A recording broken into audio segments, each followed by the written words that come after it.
50.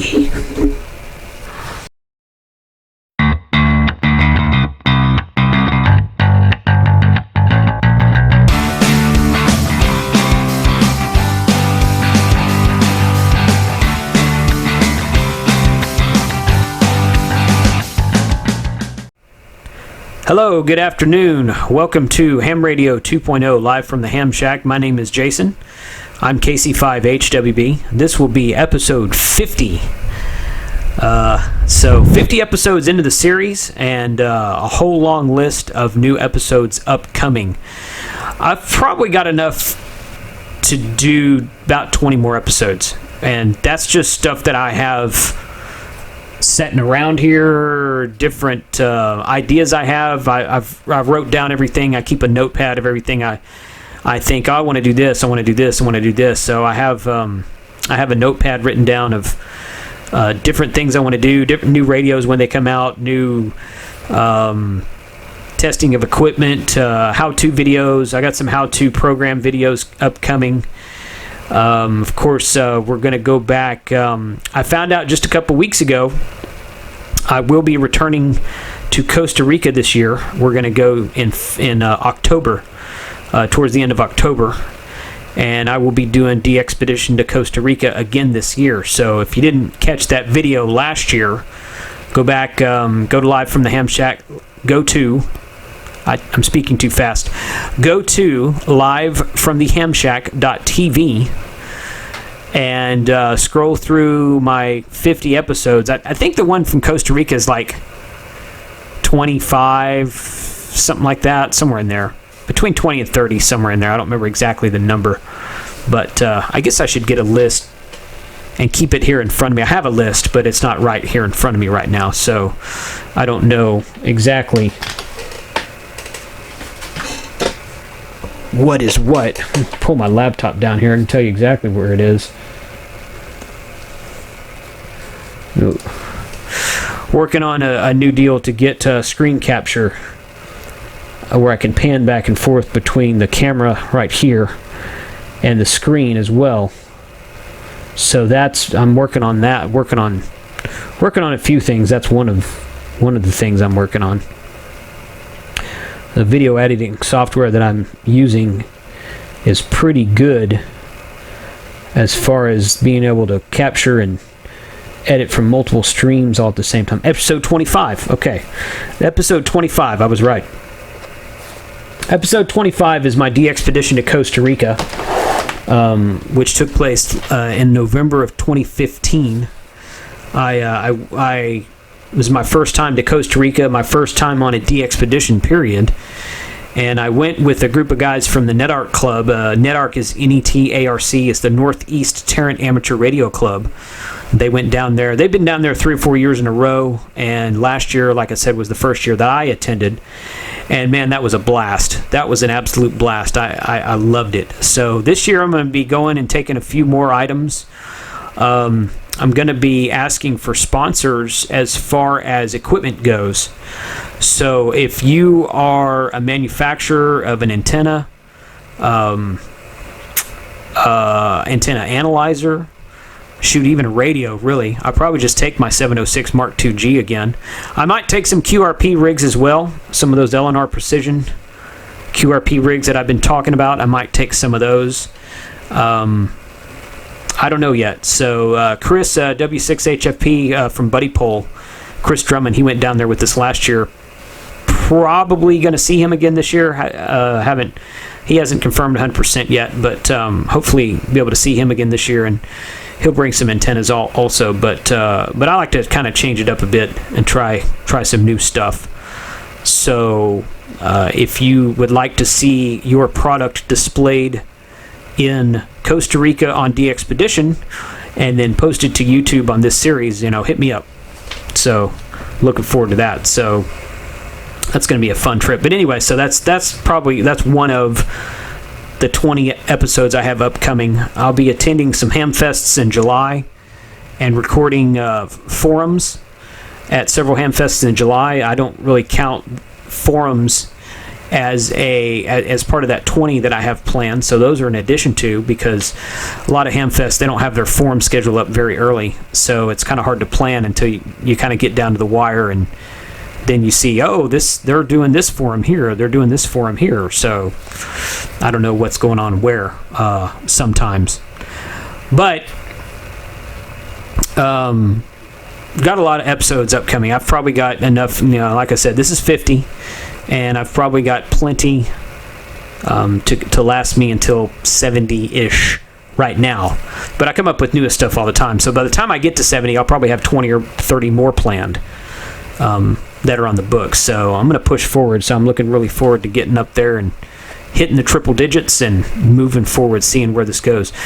Going to be seeing an announcement come up about Ham Radio 2.0 in the next few episodes, maybe in the next 4, 5, 6 episodes, something like that. I'm doing some pretty big promotions, and I'm started some new advertising campaigns, and getting my series published out there a little bit on a more wider basis. So be expecting some small announcements, nothing earth-shattering, but be expecting some small announcements upcoming about directions that this YouTube series is going to go and how it's going to grow. I've got some plans that I'm working on right now with 3 or 4 different interested parties, and looking forward to seeing what we can get as far as promotion-wise going on that. So if you found me on YouTube, this message is airing on YouTube.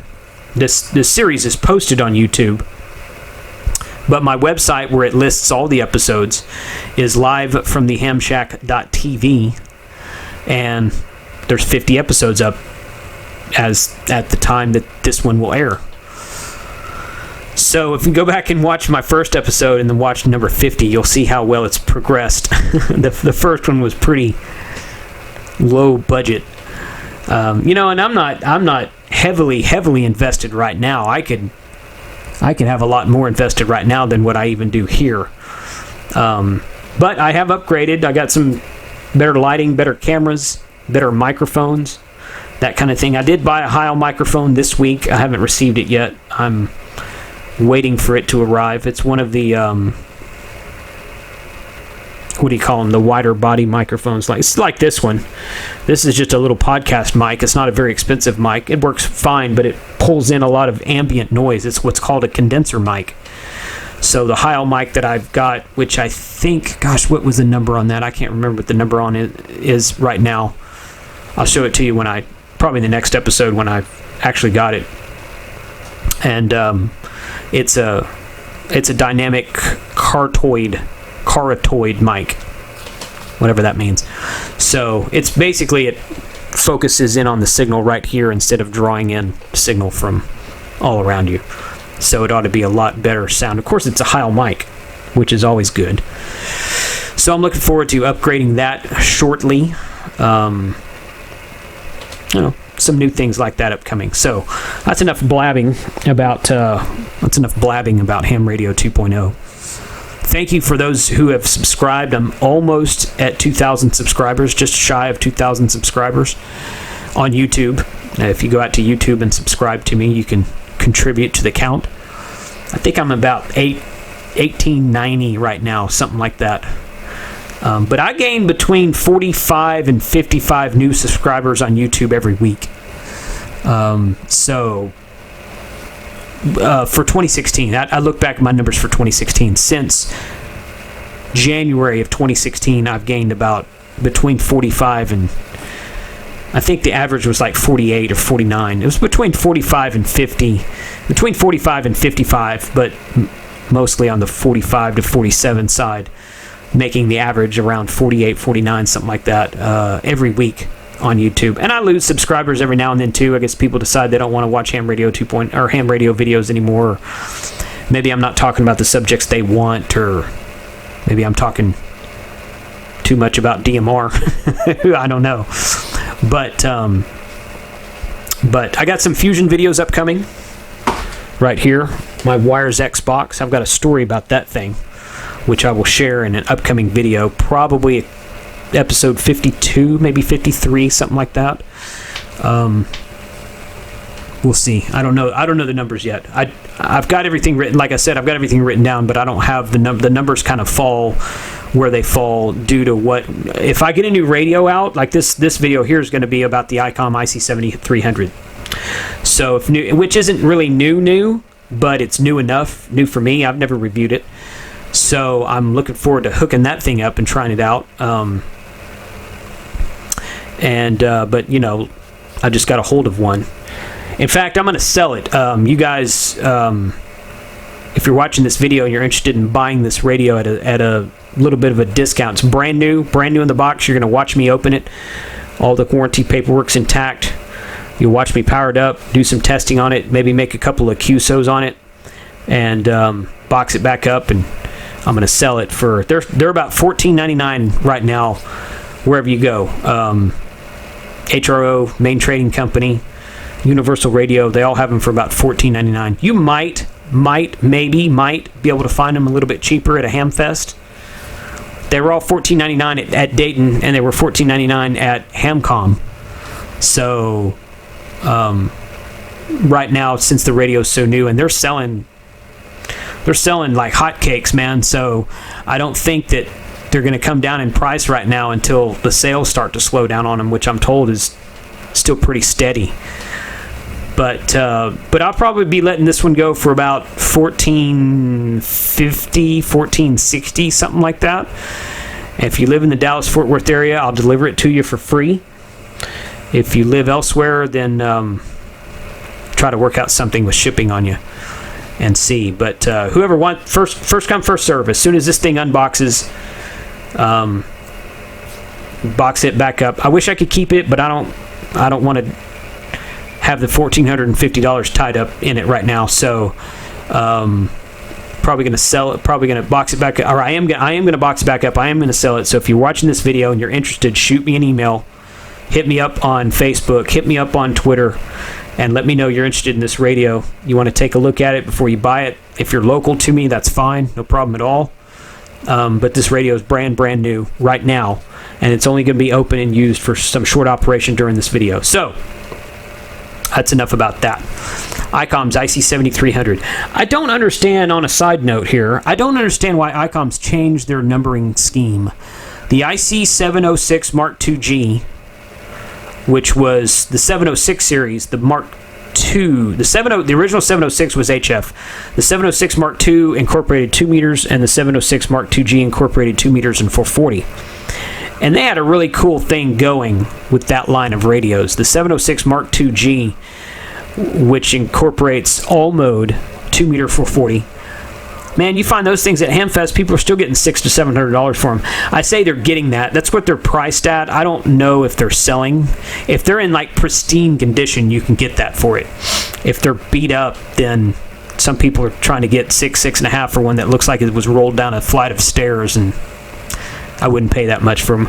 I paid about $450 for the one that I bought used on eBay, and the guy had it, and I emailed him some questions, and he shot me a picture of the radio keyed up on 11 meters. I think it was channel 19, 27.185 megahertz, and it showed it was pegging like it's on AM, so I think it was like 35, 40 watts, something like that. And he's like, yeah, it works great. I'm like, okay, so you don't really know what you've got. but I got it, and it works fine. Nothing in the world. Of course, it's been opened up, so it's got full open transmit on it. But I really like it. Probably going to get it rebuilt here upcoming. But then the next one was the IC-7000. I really like that. I have one of those in my truck right now. I'm going to be doing a video upcoming about, I'm going to install a screwdriver antenna in my truck and do some HF operation from the truck, and do some videos on the road as well. So I'm looking forward to that. That's upcoming. The IC-7000, man, I really like that radio. I wouldn't mind picking up another couple of those, putting one in the shack and putting one in the Go Kit and having like 3 of them. But they're expensive. They're still getting about $900 to $1,000 for those, in really good used condition. And then the 7100 dropped, and they incorporated D-Star and put the funky beveled face on the front of it, which I think you can change. I've never owned an IC-71. I'm not 100% sure on that. But they incorporated D-Star, so the price went up, of course. Those things were about $1,600 when they were new. They're down lower than that now. And then after that, it kind of changed. When the IC-7200 came out, which was a fantastic radio, but they dropped the D-Star, they dropped the VHF, UHF completely, and made it an all-mode HF 6-meter radio with a built-in sound card. Really, really rugged radio. A couple buddies of mine from the local club I'm in have one of those radios. One guy brought his to field day last year, and I got to operate it for a little bit, and it's really cool because you just plug your computer sound card wire into it, and it's done. You don't need a signal link. It's got everything built in, so it's really easy to do PSK, JT65, RIDI operation, that kind of stuff. Really rugged radio. I was sorry to hear that they discontinued it in lieu of the 7300 because the 7100 is still in production. I don't know. I guess they were trying to get people who are wanting HF stuff. So the 7100 is still out there. 7200's been discontinued. If you can, and those things, man, those things were selling for about $680, $650 at a Hamfest. Maybe you can maybe find them for about $650. Really great price on a really rugged radio with a lot of extra features on HF. And then the 7300 came out, and boom, $1,500. So, and people are buying them. Left and right, selling the crap out of them at Dayton a few weeks ago, and selling a lot of them at Hamcom, and just a lot on the websites and whatnot. So they've been a real popular radio. Big, huge color screen display, SDR, a lot of digital capabilities and whatnot, a lot of extra bells and whistles, that kind of thing. So really nice rig. I just wish that they would have taken the 72 and 7300 and given up some other naming convention and kept going with their mobile series that incorporated 2-meter 440 all mode. Drop the D-Star. I don't care about the D-Star, but the 7200, if they would have dropped the D-Star and made it an IC-7000 upgrade, that would have been a really sweet rig. And then they could have taken what is the 7200 now and given it a name like the 8100 or 6100 or something like that, and just done a different naming convention. But I don't know why they do what they do. But all those radios are really good. I've never owned a 7100, but I've used 706, 7000. I own one of each of those. I've used a 7200, and we're about to look at the 7300. So all really good radios. I don't understand why they've discontinued their 2-meter 440 line. Well, except for the 7100, which is D-Star, and you're going to pay more money for it. So I don't really care about D-Star so much. You're going to see me doing some D-Star videos upcoming, but not on that radio. And I don't think I would want D-Star on an HF rig, because I mean, I'd want a radio in my truck for D-Star and I'd want a radio in my truck for HF. I don't think I'd want to mix the two. But I've got 5 radios in my truck, so what do I know? Anyway, so let's take a look at the Icom IC-7300. This is a really sweet rig. It's not really a mobile rig like its predecessors were, but I guess you could use it mobile. You can use anything mobile you want to, really. But it's quite a bit bigger than the 706 series, and the IC-7000, IC-7100 is quite a bit bigger. I think it's a tad bit bigger than the 7200 also. We're going to take a look at this, and if you're interested in purchasing this radio, taking it off my hands, it's going to have less than an hour's worth of use on it. Go to my website at livefromthehamshack.tv, shoot me a comment, drop me an email. My contact information is down there on the bottom of the website. And if you've got my phone number, then just shoot me a text message or something like that. So first come, first serve. Just selling it for basically what I got in it. So thanks for watching, guys. Let's take a look at the radio, see how you like it.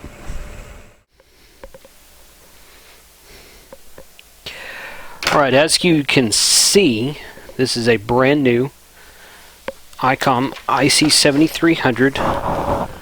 The box is sealed. This is a serial number right here. Right there, yeah. Serial number is 02003990. So in the years to come, when I get really, really famous, and this radio's floating around the internet somewhere, you can say, oh, hey, there's proof. That was the radio he unboxed. I'm kidding about the famous part, by the way. It would be cool, though. So, I'm going to take a pair of scissors here and open up this tape carefully on the top.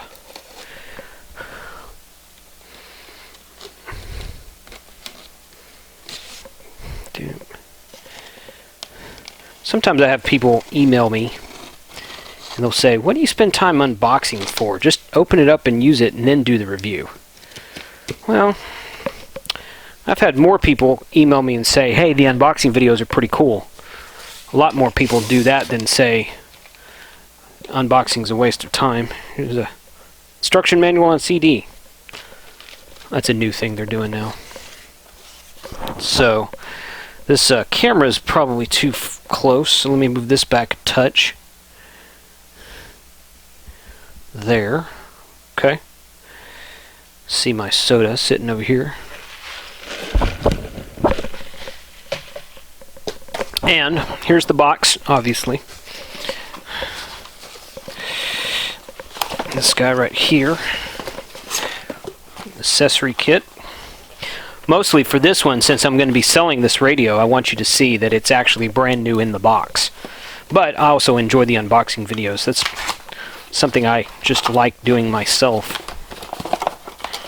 So, here is, yeah, this is just your kind of extra connectors, fuses, microphone. Does not have a DTMF mic. That's good to know. It's got a pretty decent gauge, probably like a, I think that's 10 gauge wire power cable. So with the 4-prong right there.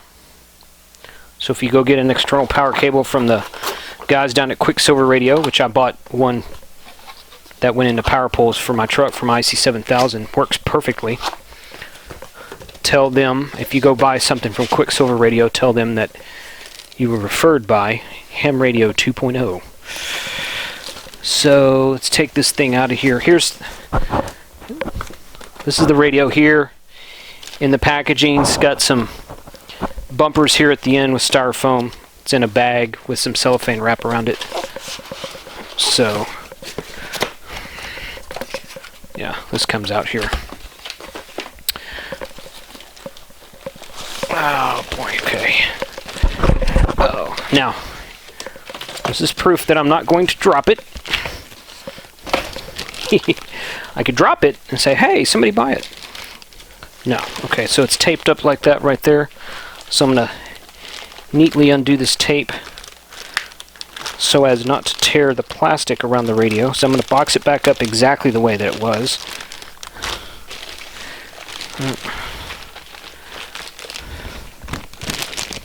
Okay. And the end of the bag, there it is. Only undid one piece of tape. Here's the radio right here. So I'm going to put that bag over there. And I'll move this out of the way. Now you see, so this has got a foot on it. My 706 has that. This is quite a bit taller than the 706. Let me zoom in a touch here and go like this. Ooh. Powered up here in a minute, of course. So you've got all of this right here. There's 4 ports in the side here for a mobile bracket, which I doubt it comes with because Icom's not good about putting mobile brackets in with their radios anymore. I'm digging through the box. The only thing in the bottom of the box that you didn't see was an actual paper printed instruction manual along with the warranty registration card, which of course I'm not going to open at all. We're not opening that at all. So back here you've got, can zoom in on that a little bit. And adjust the camera here. Gosh, I keep turning it the wrong way. Okay. Obviously, it's your antenna port, so it's just got the one antenna port because it's just HF. Which it's HF in 6 meters. It says HF/50 megahertz transceiver on the front of it. So obviously, all the same antenna. So that's good. Center it more in the fan on the back, of course. That's your power cable. That's your accessory jack, USB. These are not marked. Oh yeah, they are. Yeah, these are all marked right here on this sticker. That's where they are. So this is here's your serial number again. And antenna. This accessory USB. Two remote speakers. Or no, I'm sorry. One remote and one external speaker. This right up here is your key. This right up here is your send and ALC. This is for a tuner. And that's your DCN, of course. So, I wonder if that tuner looks like the same plug that's on the tuner on the back of my 706. I wonder if that would even work. So we are going to, and I'm not going to take the plastic off of the face here. Let's move that up just a touch. Zoom back a little bit. There we go. So right there, see a little bit of glare off the screen, but you see the plastic on the screen. I'm not going to take that off. I'm going to leave all that the way it is. The 8-pin mic port right there. Really smooth and solid VFO. So I'm going to plug this up. We're going to power it up and see what it looks like. Okay, I moved my lights out of the way because they're glaring off of this plastic that's still on the screen because I want to keep it new. So I could turn my light over here like that, and you get some glare down here where the plastic is on the screen. So it's a little bit dark in the background there, but you can see that. So I'll turn it maybe like that. A little bit there. But so I tinkered with this a little bit. We're going into a dummy load right now. Got it down on 40% power. So you can push this button and it brings up the mic gain power monitor off and on. If you hit this button here, transmit, it opens up the transmit. Just like that. So you can use that for foot switch or whatever, I guess. Tuner, VOX, there's your headphones right there. It's got the 3.55 millimeter plug for the headphones. Here's an SD card slot right there. So you can, I guess you can do firmware updates and whatnot there. I haven't read about that, about what exactly you can do with that. Push this in.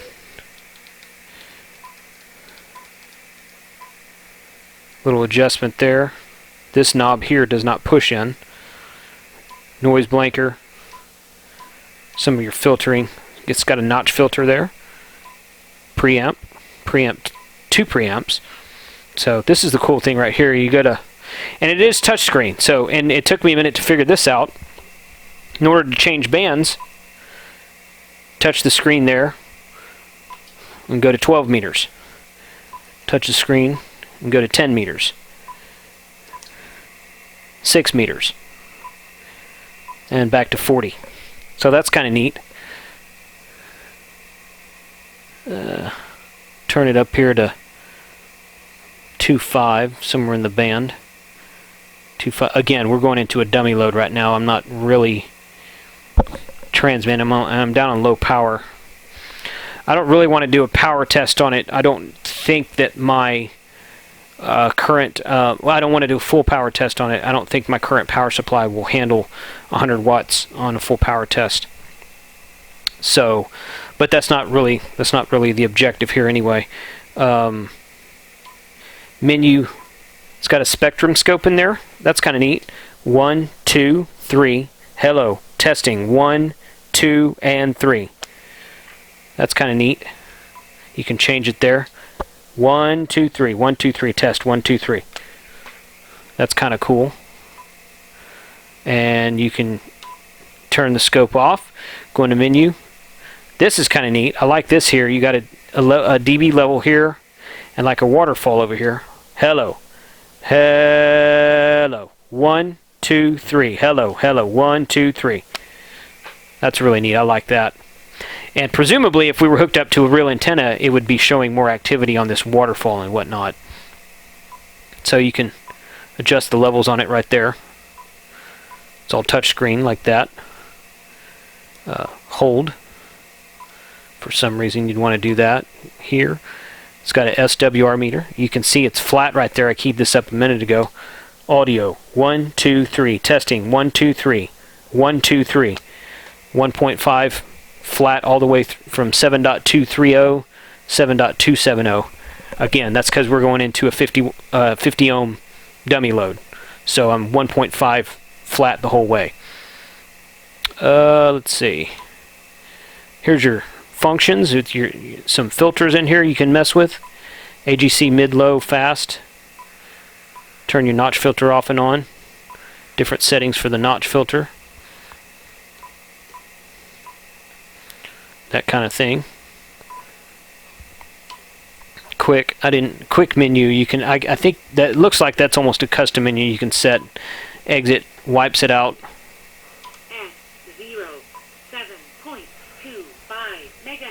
It'll talk to you. My 7000 does that. That's pretty cool.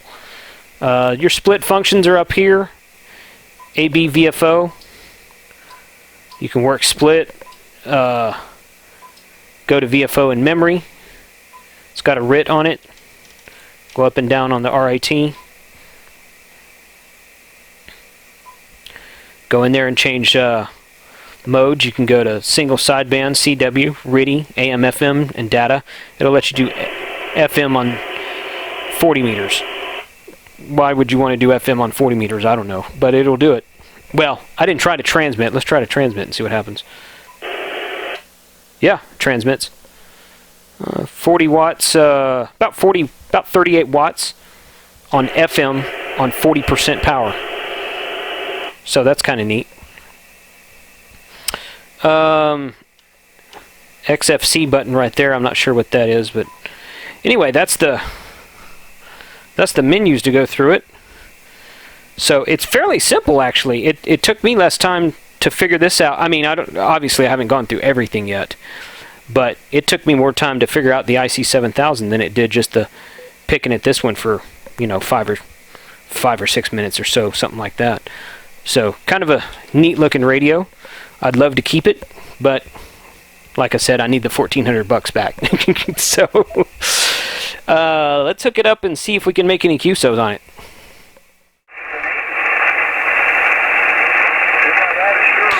Okay, show a little bit. I've taken some time here and kind of fiddled with the knobs and the menus in this thing. First off, we'll go back to the SWR meter here. When I showed this earlier, it said no data, and I was looking at the red line going across, thinking that the last time I had keyed up that it was reading there, but I didn't pay attention to the no data part. So what I figured out is that you can do here, you turn that on, so like the play button is lit up there, and then I can key up. I'm going to go down off frequency a little bit. Well, oh, it dropped down by itself. You see that the frequency changed on it. So you want to test 1, 2, 3. 1, 2, 3, testing KC5H WB. So you're at 7.179 and it's like 1.1, 1.2. Now what I did do was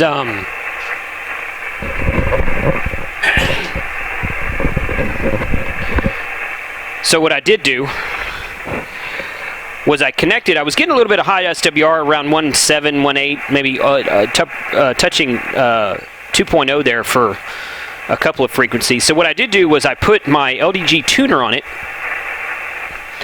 It's the exact same plug on the back of the IC-7300 for this tuner that I have, which is currently, well, not currently, but is normally connected to my IC-706.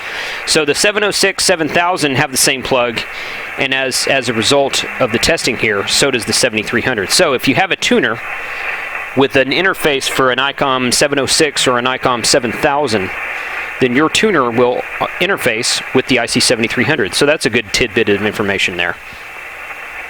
So we've got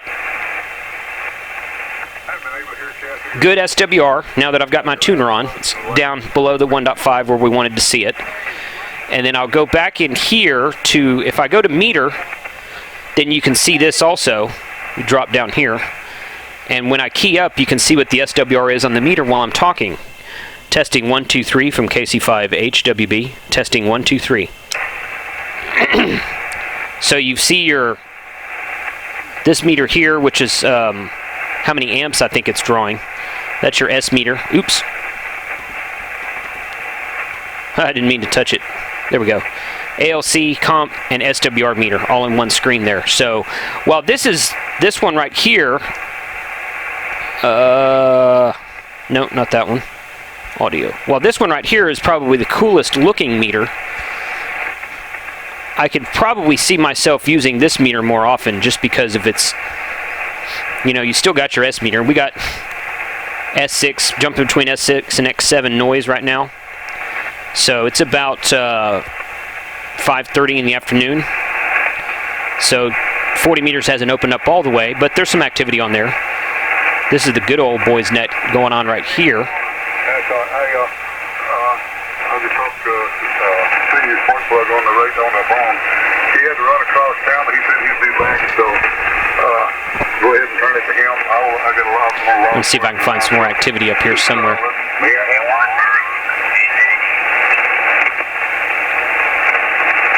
If not, we'll drop down to 20 meters.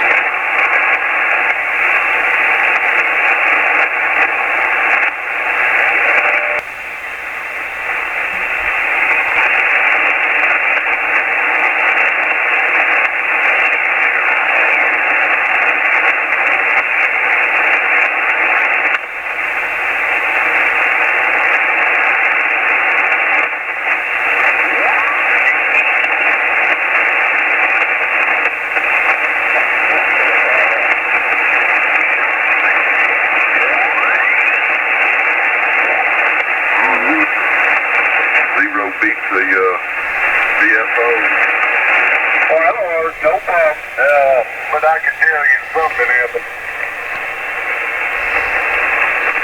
Kilo Charlie 5, Hotel Whiskey Bravo. Kilo 5, Yankee, Papa Yankee. I don't know if Evan's out there or not. I'll give a call out, and I got to go right quick. Evan, you still there? I think we went to the barbecue pit or something. Well, I know he went to the I'm also on half power. I hope he didn't fall in it. 50% power. Anyway, I hope to see you there at Texas City, man. We ought to have a hoot. Oh, Texas City, I'll be there this weekend. Kilo Charlie 5, Hotel Whiskey Bravo. Kilo Charlie 5 Here we go. Station, go ahead. Yeah, QSL, thanks for the comeback there. I heard you say something about Texas City Hamfest. I'll be down there myself this weekend. I'm up here in Grapevine, Texas, outside of Fort Worth.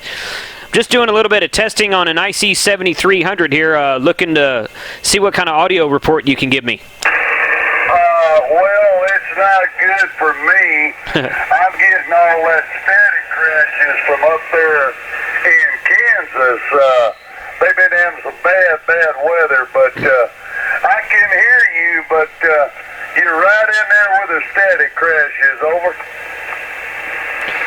Okay. All right. Well, I appreciate it. That's good. I mean, I'm hearing static crashes myself. I got about an S7 jumping up to S8 sometimes just on the noise floor.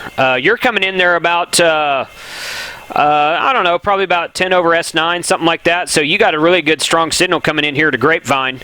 But I just was just kind of tuning around the band, seeing what kind of activity I could find. So you say you're there in Grapevine? Yeah, QSL, right in Grapevine, Texas, right next to DFW Airport. Okay, well, you're doing a fine job. You running any power there, or 100 watts? What antenna? What's going on? Negative, no power. Running about 60% power on this IC-7300, so roughly about 60 watts into just a regular old center-fed dipole. Nothing special at all. Oh, good job. Sounding good there. You're 10 over.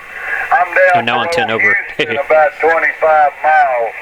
Alvin, Texas. And good meeting up with you. There's some more people in there, and I'll let them hook up with you, and they give you a report. But you're doing pretty darn good there. Like I say, 10 over in my neighborhood. K5YBY. YBY. K5YBY. All right, QSL, I appreciate the report there. Yeah, K5YBY from KC5HWB. You guys come down there in Texas City Hamfest. Come over and see me at the Grapevine Amateur Radio table. I'll be there setting up tomorrow evening and there for the show on Saturday pretty much all day. Okay, we'll be there. We're going to be there about 8-ish, 8:30. I'm taking my partner in crime with me, so we'll see you there. Okay, sounds good. 73, I'll let y'all get back to it. Appreciate the QSO there. KC5HWB, I'll be clear. All right, 73, see you Saturday. K5YPY. Okay, that was the Icom IC-7300 with a couple of audio tests and some listening to 40 meters. It was around 6:30 or 7 p.m. in the evening, I think it was. It was a couple nights ago. You'll notice I'm not in the regular spot. I am actually in Orlando, Florida right now for my daytime job. I'm out here doing some stuff for that and decided to bring the camera with me. I had some videos to follow up on and some stuff to do out here. Gonna try to make a stop by the amateur electronics supply store out here in Orlando. They announced a couple weeks ago that they were closing their doors closing down for business. And I called them today and asked if they would be there this week, and they said, "Oh yeah, we're having a big party here. Come on by." So they're open till 5:30 every day this week, and I'm going to try to go by there and ask them if they wouldn't mind doing an interview or two with Ham Radio 2.0. They've probably never heard of me, and that's okay. But at the very least, I'll get myself standing in front of the building, and with the monument, their logo in the background and whatnot, and for a good memorial type thing. So if I can, I'm going to try to get a couple of those guys on video, just a little short snippet, and put it down for the history books. Amateur Electronics Supply, aesham.com is their website. And when I was first licensed in 94, this was before the days of the internet, I received a catalog in the mail both from them, AES, and from HRO. And back then, that was about the only two joints around. If you wanted to order something, if you didn't have a ham radio store locally and you didn't want to buy from Radio Shack back then actually had radios. There's a concept. But if you didn't want a Radio Shack, if you wanted an Icom or a Yaesu or a Kenwood or an Alinco, you ordered from AES or HRO. And for a while, AES even had a credit card of their own, like an AES Amateur Electronic Supply credit card that you applied for and got, and then you could buy stuff from their website on their credit card. And I had that for a short period of time. I don't remember what I bought. I only bought one or two items. It wasn't anything big. But, yeah, that was probably the first place I ever shopped for amateur radio equipment besides the Radio Shack locally to me. So, sad to see those guys go, but, we'll see what happens next with them. So, 73, thanks for watching, guys. If you found me on YouTube, find me on my website, live from the hamshack.tv, and be watching for a pretty big announcement that I'm going to make towards the end of August, first part of September, somewhere in there, maybe about the middle of September, somewhere. I haven't decided the exact date yet, so... some really cool things in store for Ham Radio 2.0. 73, everyone have a good evening. This is KC5HWB. I'll be QRT.